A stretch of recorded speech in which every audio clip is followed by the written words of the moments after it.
Guys, ito na po ang aking sweet and sour.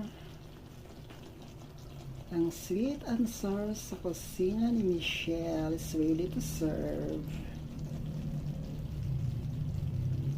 Kaya,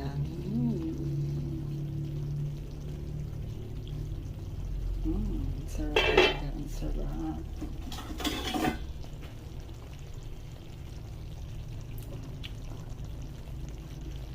Sarap.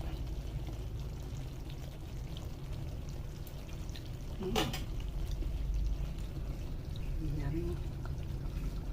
Happy lunch, guys. Ito na siya. Buksan na natin. Kaya binaliktad ko na ito kanina. See my grilled fish. Diba? Ang sarap. Kasi ang sour ko yan siya. Hindi ko siya pinirito.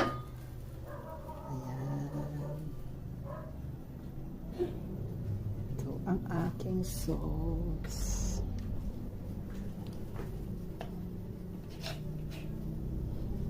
At ang aking mga ingredients.